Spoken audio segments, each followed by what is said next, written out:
will talk with everybody a little bit about setting up and some preparation work. Next slide, please.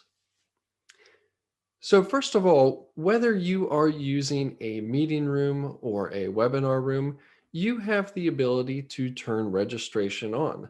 So registration is a great way to get some information from those that plan on participating.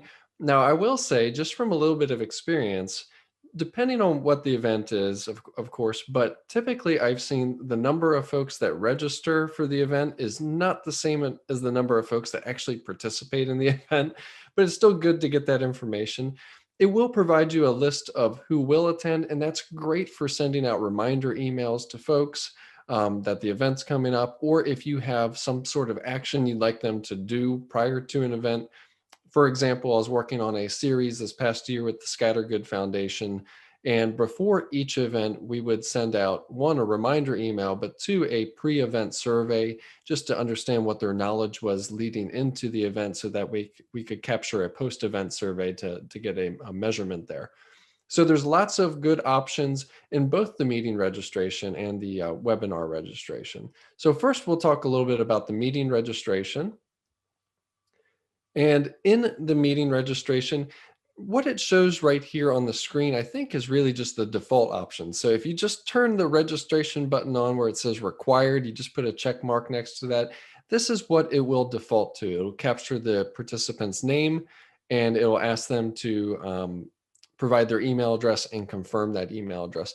Now you can expand a meeting registration, as we'll look at in the next slide. Sorry, Molly. We can look at the next slide. And you can do the same thing in a meeting registration as you see here in this webinar registration, where you can add custom questions. You can choose whether or not they're going to be required. For example, a lot of questions that we put in there to capture information for Impact Collaborative program, we require responses on those, but there's some that we don't require. If it's like, if other, please identify this. So that might not apply to everybody. But you can really capture some good insights here from the registration page. Next slide, please. So security, we talked about this a little bit earlier. You have some options there. You can password protect your meetings. You can also enable that waiting room, or you can do both. One thing I would really encourage you to do is, before you blast out an email or put it on your website, the access information to your Zoom meeting, just think about how many people are going to see that. And if the answer in your mind is, well, maybe more people outside my intended audience would see this than I want to, then maybe that's not the best place to put it, because that can result in something, a rather new phenomenon called Zoom bombing. And that's where somebody, some bad actor will come into the meeting and do things in your Zoom meeting that you probably don't want to see, and I'm sure your participants don't want to see.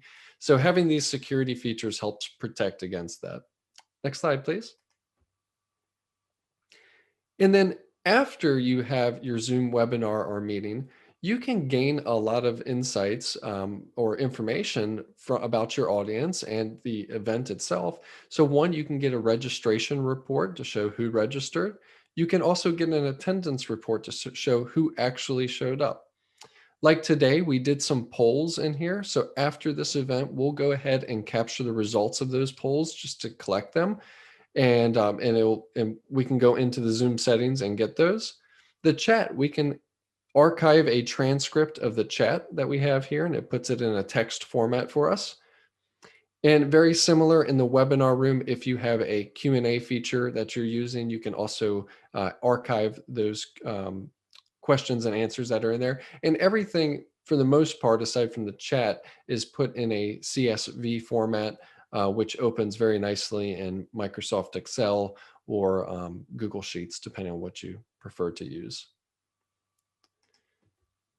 One thing that we really recommend folks do is to have a practice session for their event. So you may be hosting people that are not part of your organization as guest presenters.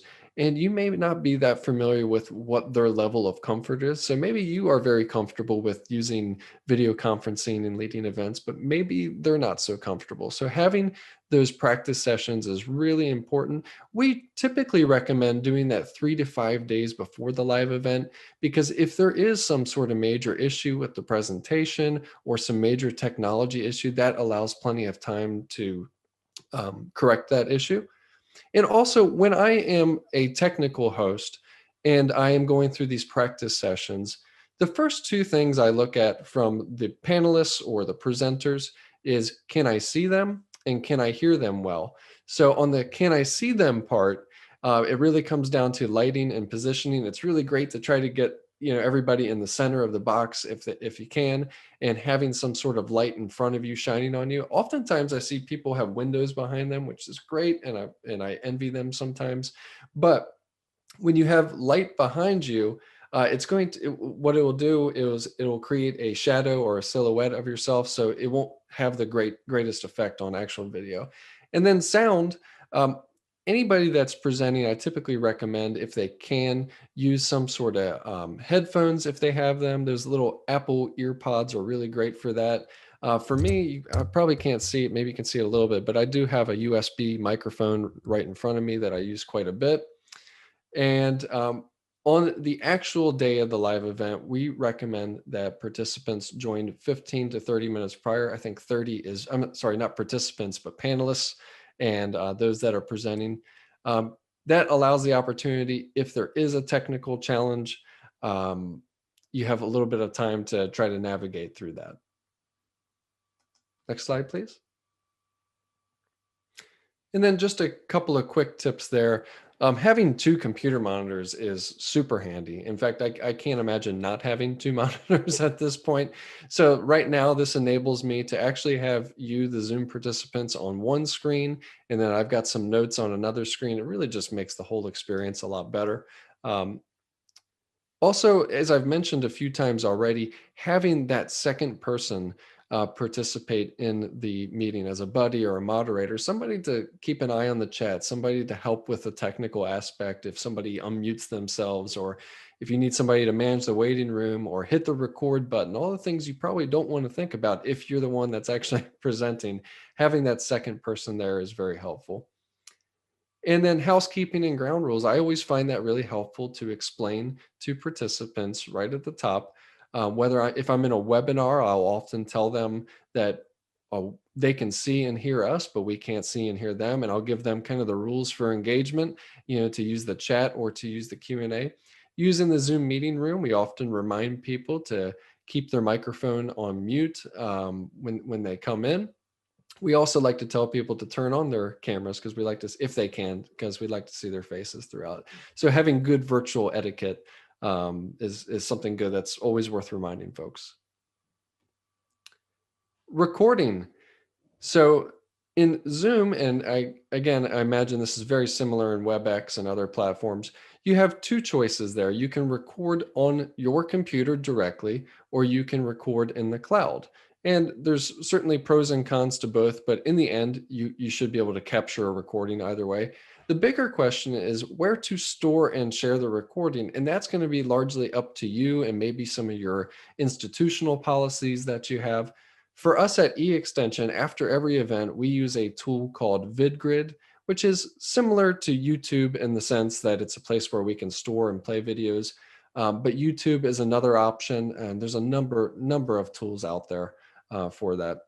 And then what is typically excluded from a recording, when we upload those recordings, we often trim out what we call a lot of dead time, just kind of unnecessary time. For example, at the beginning of this meeting, we started the recording about 5 minutes prior to the meeting, just so we didn't forget to hit the record button once it started. And that's just something we do. But when I go to actually edit it, I'll make a quick edit and cut out that 5 minutes of empty space right there at the beginning. So those are the things you want to look for, because when you provide that recording to people, you want them to also have a good experience as they're watching it. And marketing. So know your audience. That's something to really think about as you're putting your event together, obviously. But as you're communicating your registration out there, make sure it's getting out to the people that you intend for it to get out to. And it's always good looking at who is registering. So if you have that Zoom registration on, whether it's a meeting or a webinar, and you find that maybe there's a lot of people that weren't in your primary audience that are joining, maybe you have to reshape your presentation a little bit. Registration, again, I think the Zoom registration is really very slick.